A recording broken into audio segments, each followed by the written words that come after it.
안녕하세요. 오늘처럼 쌀쌀한 바람이 불어오면 몇 년 전 그날이 유독 많이 생각나는데요.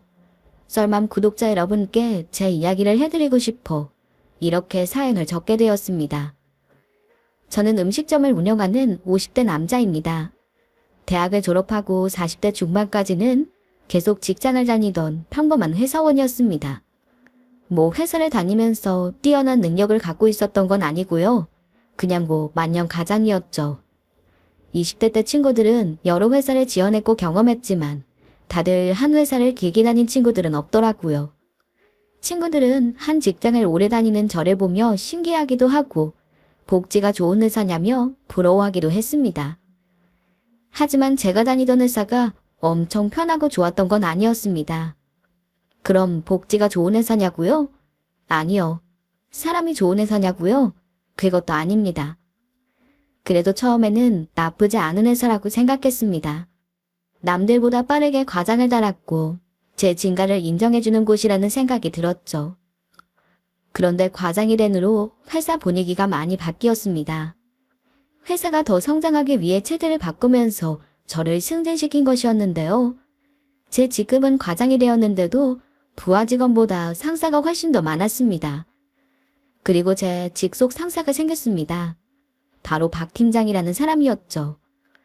겉은 멀쩡해 보였는데 성격이 참 많이 꼬인 사람이더군요. 자기 기분에 따라 옆 사람에게 괜한 짜증을 내곤 했어요. 이 과장, 보고서가 마음에 안 든단 말이야. 다시 써, 다시. 팀장님, 혹시 어떤 부분이 마음에 안 드시는지를 알려주시면.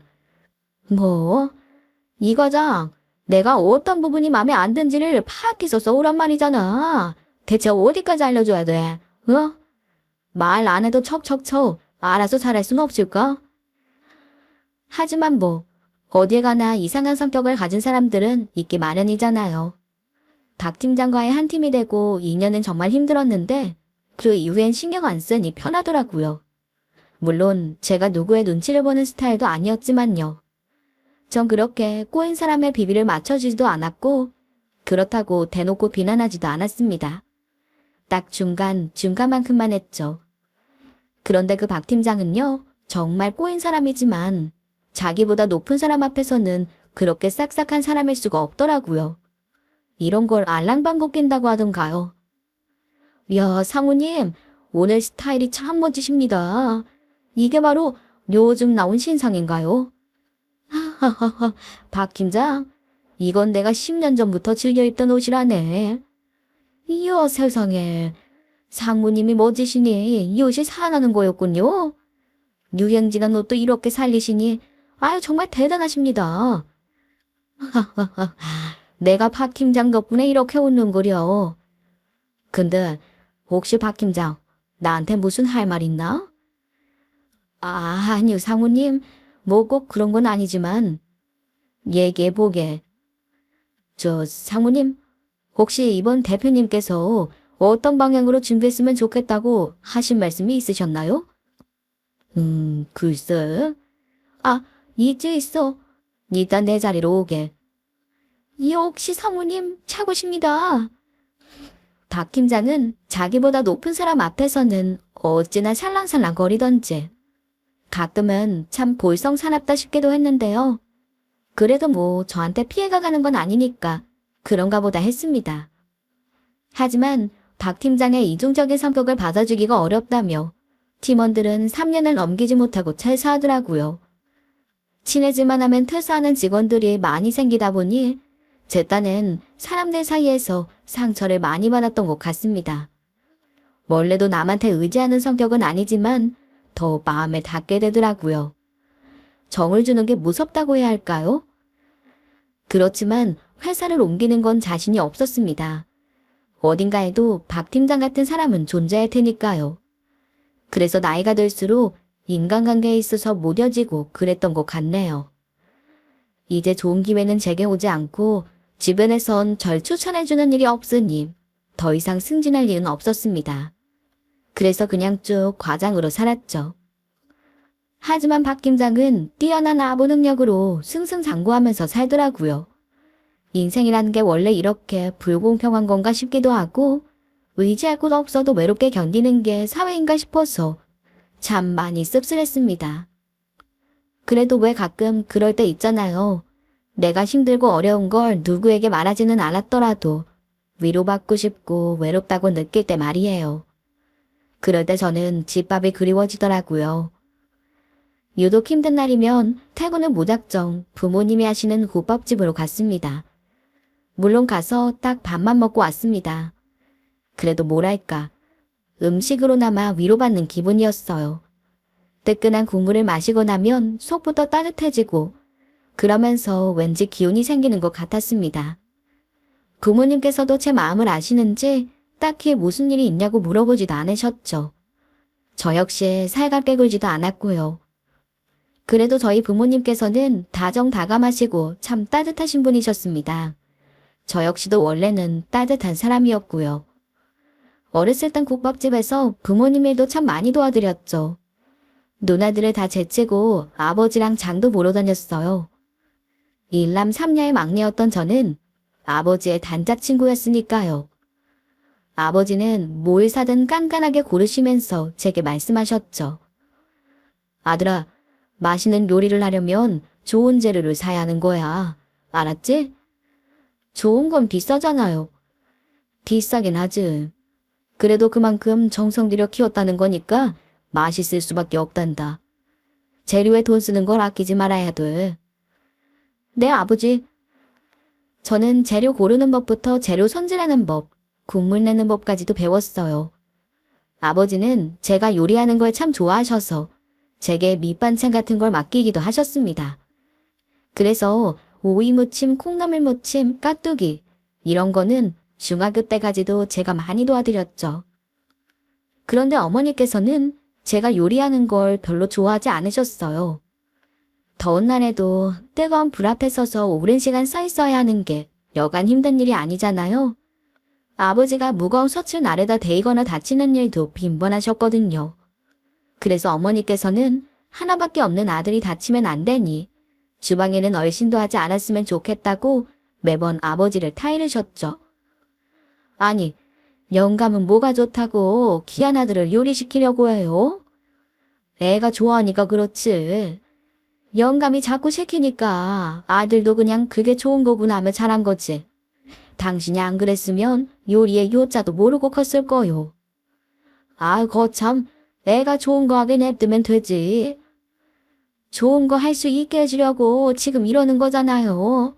세상에 직업이 얼마나 많은데. 그 요즘 세상엔 컴퓨터 같은 거 하는 게 최고잖아요.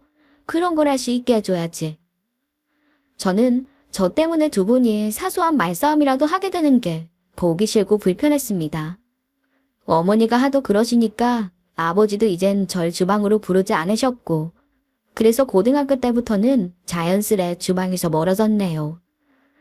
저는 친구들이랑 어울려 다니면서 밖으로 돌기 시작했고 공부는 그다지 잘하지 못해서 그냥 성적에 맞는 대학에 갔습니다.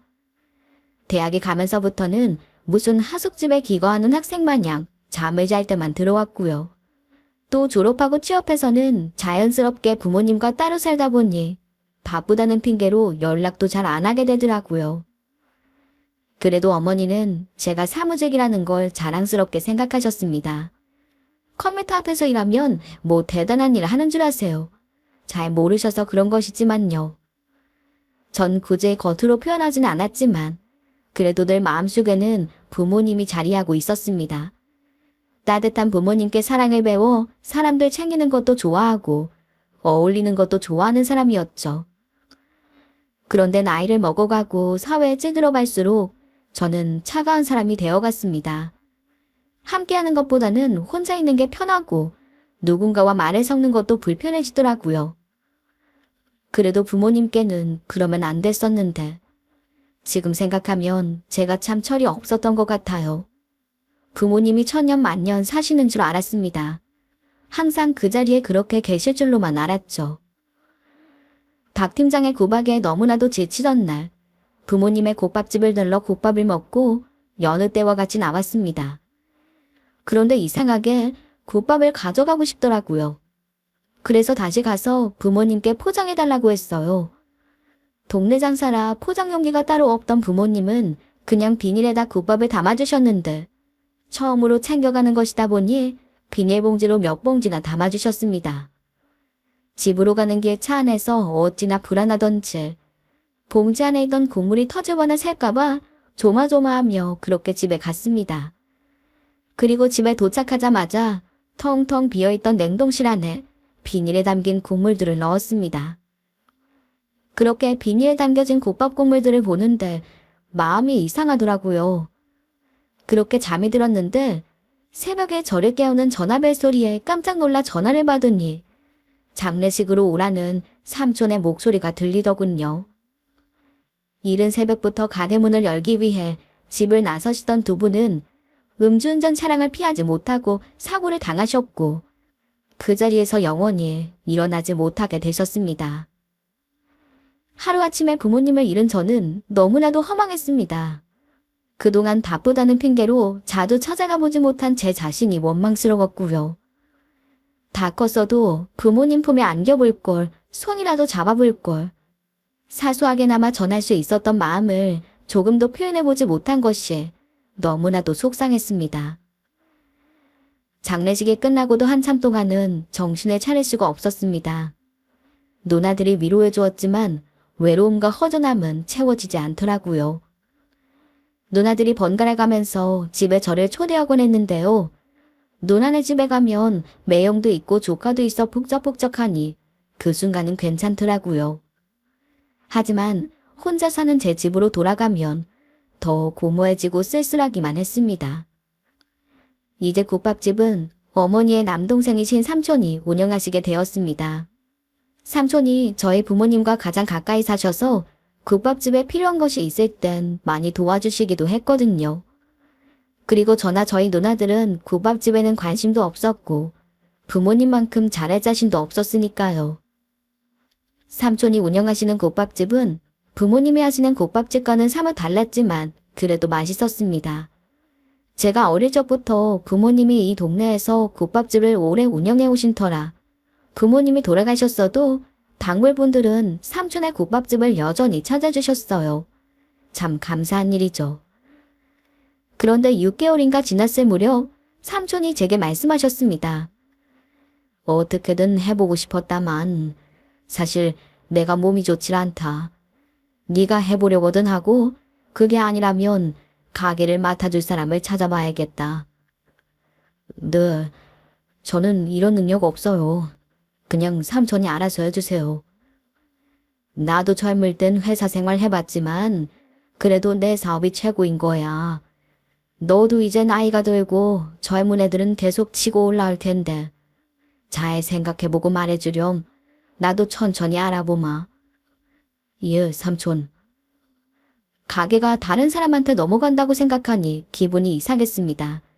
이젠 부모님에 대한 모든 흔적이 사라지는 것 같은 기분이 들더라고요.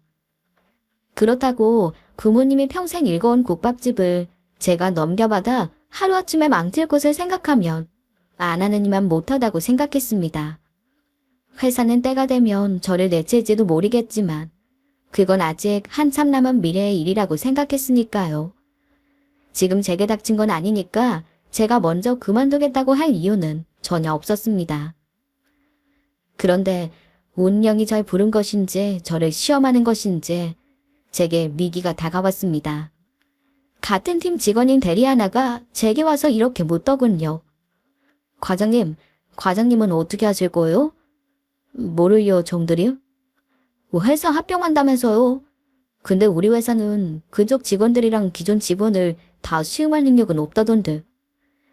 그럼 합병하지 말아야죠. 그쵸? 근데요, 과장님, 합병은 무조건 할 거래요. 그리고 인원 감축한대요. 네?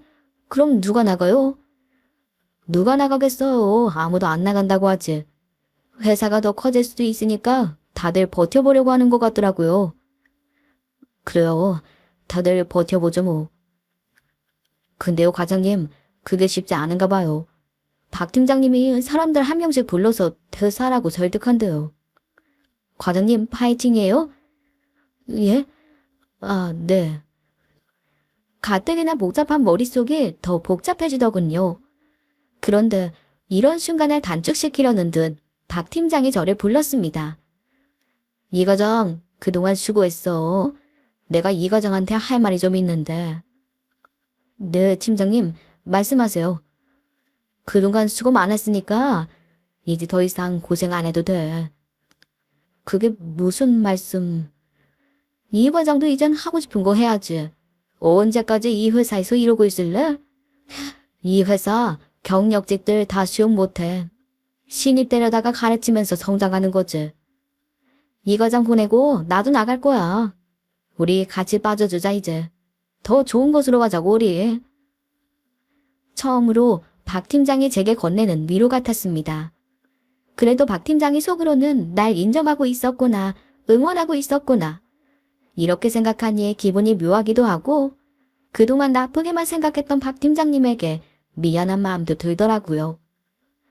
마음은 복잡했지만 그래도 썩 기분이 나쁘지만은 않았습니다. 다시 뭔가를 해보고 싶다는 생각도 들더라고요. 일단 바람 좀 쐬며 생각을 좀 해보고 싶어서 자리를 박차고 복도로 나왔습니다.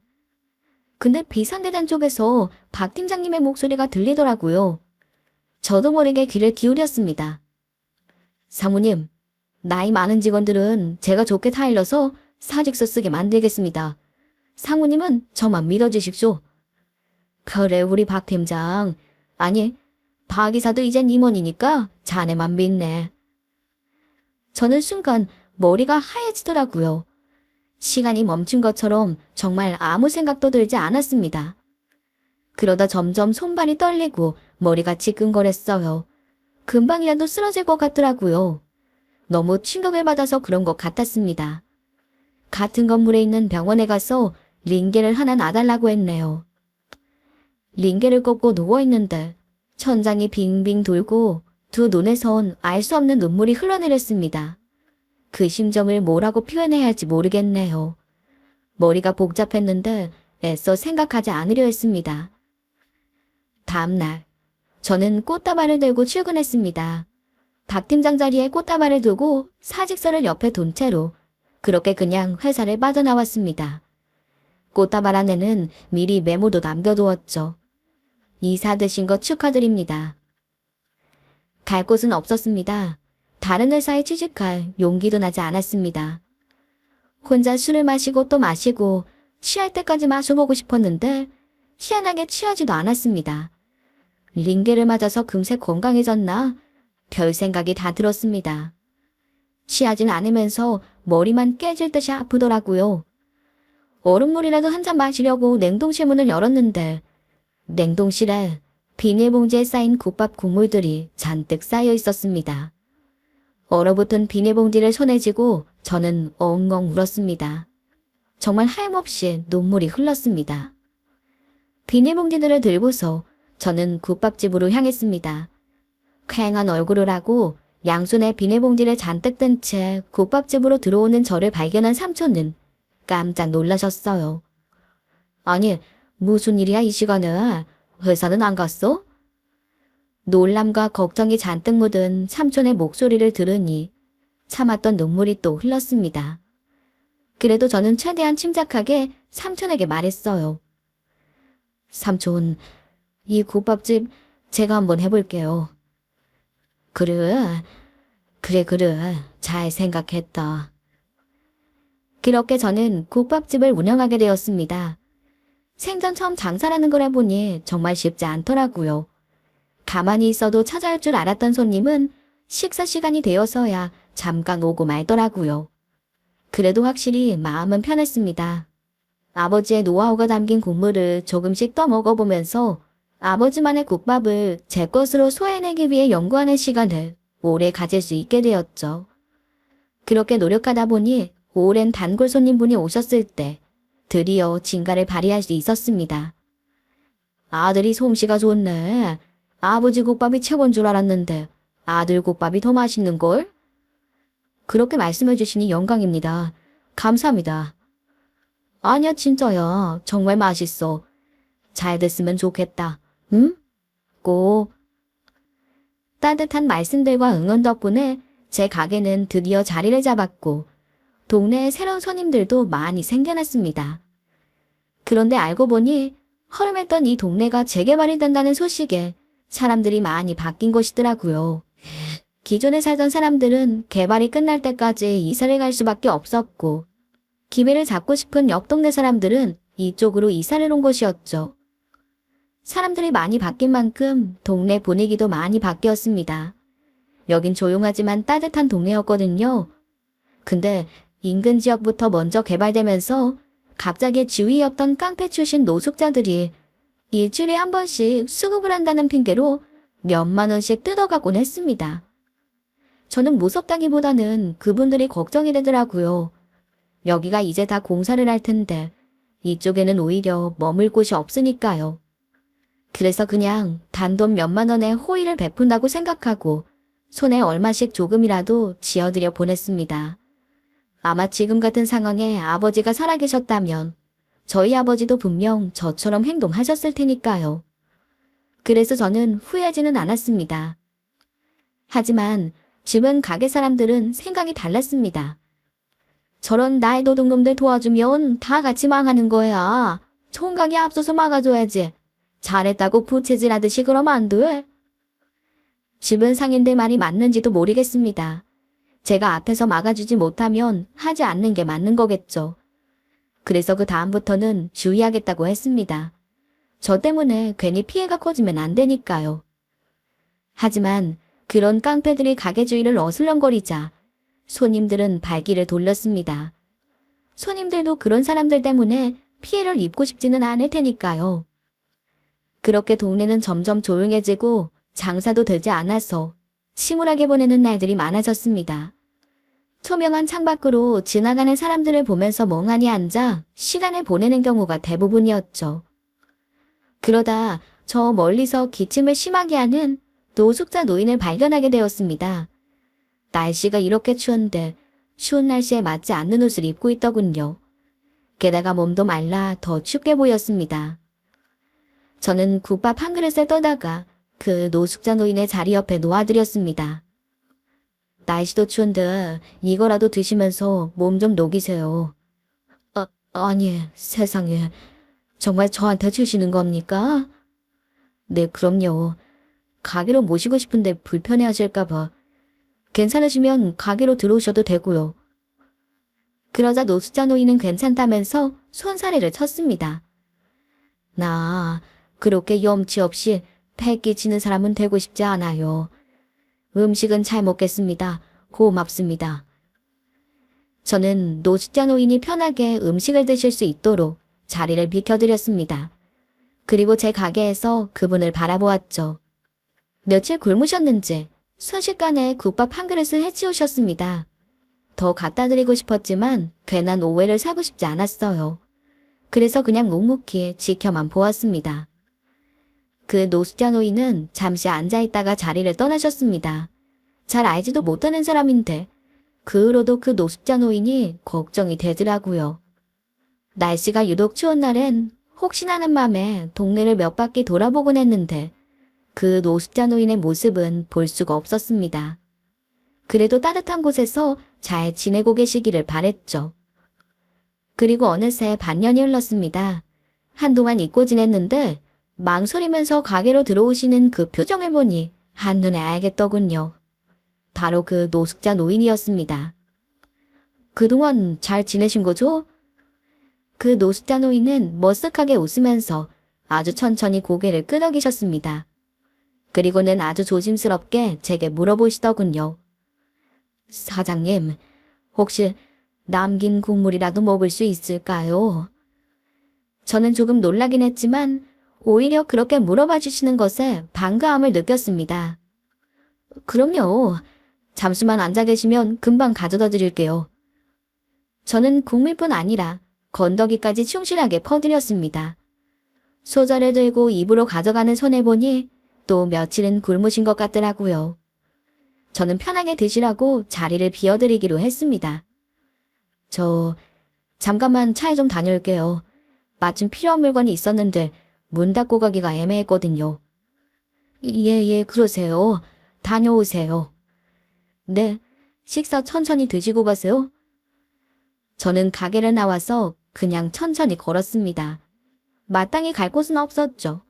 차에 가기도 애매했습니다.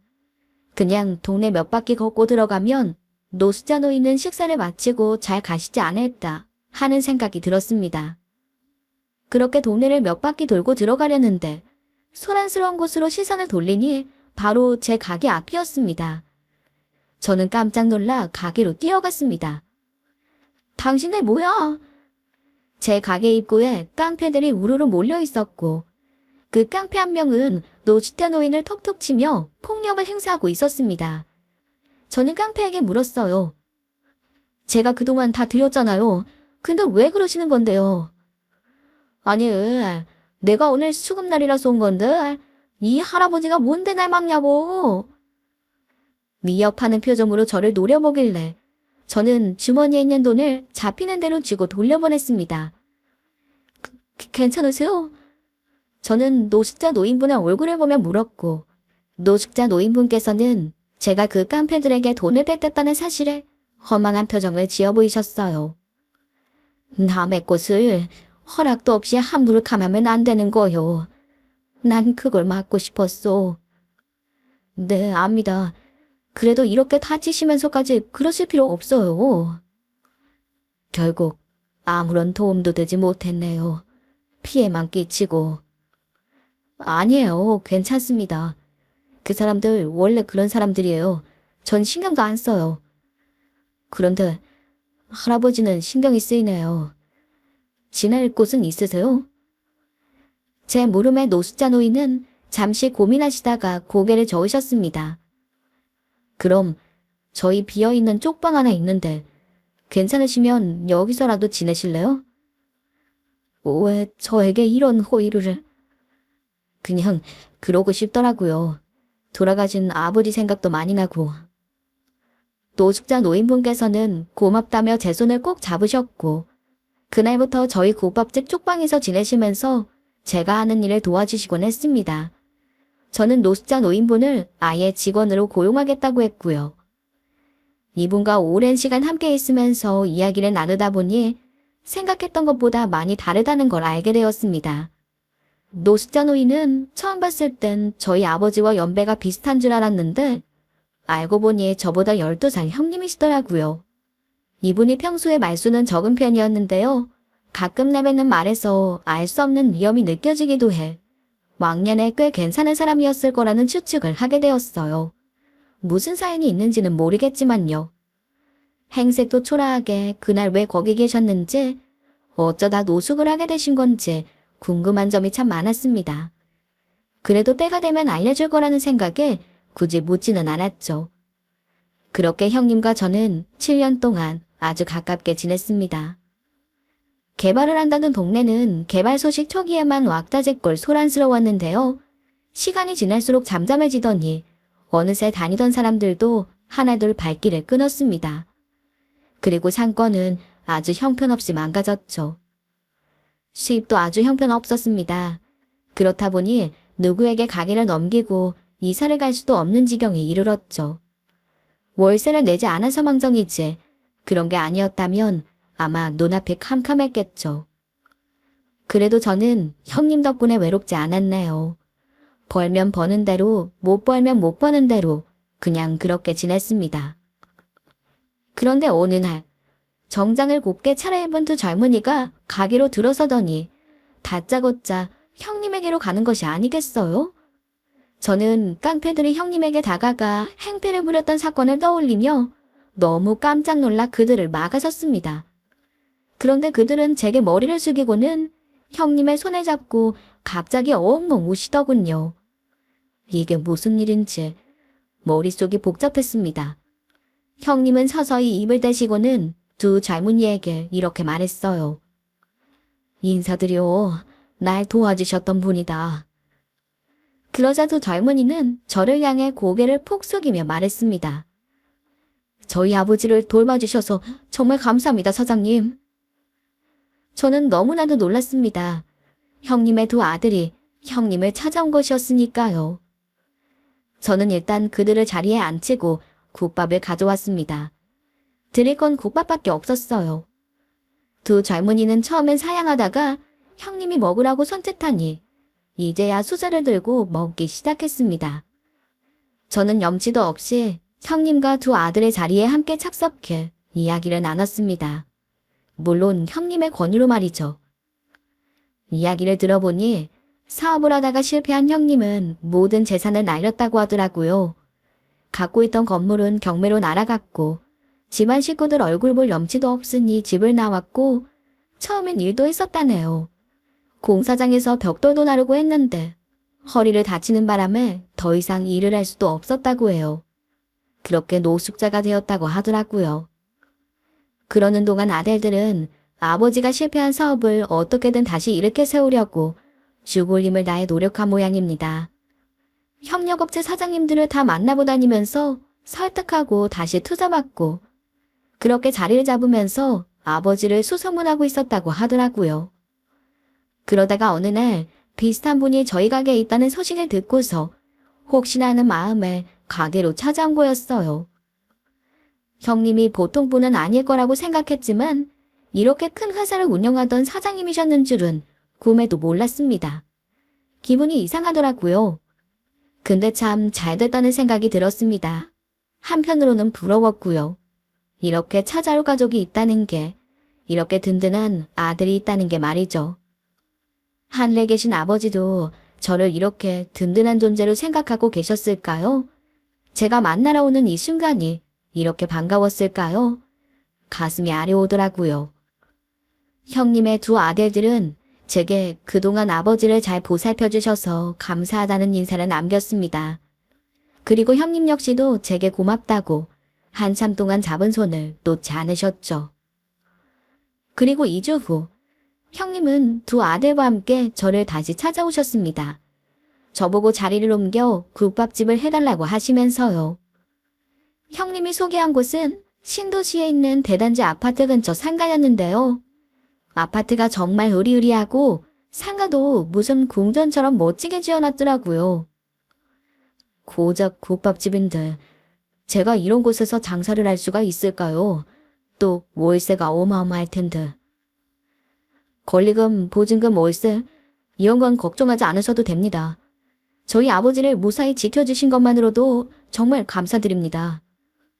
그리고 그 국밥, 사장님의 정성이 가득 담긴 정말 귀한 음식인걸요. 그렇게 저는 자리를 옮겨왔고요. 새로운 터전에서 새로운 인연도 만났습니다.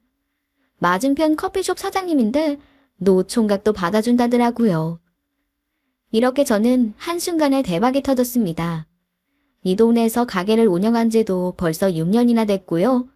눈 깜짝할 새 두 딸을 가진 아빠가 되었습니다. 평생 노총각 딱지도 못 대고 촌동네 골목 국밥집에서 바짝 말라갈 줄 알았는데 신기하게도 이렇게 잘 살고 있네요. 여러분의 주변에도 생각지도 못한 행운을 전달해주는 이가 나타나길 바라면서 이렇게 사연을 보내봅니다. 여러분 언제나 행복하세요. 오늘도 썰맘 사연을 함께 해주신 여러분 감사합니다. 따뜻한 사연과 함께 좋은 하루 되시길 바라면서 저는 더 아름다운 사연으로 다시 찾아뵙겠습니다. 감사합니다.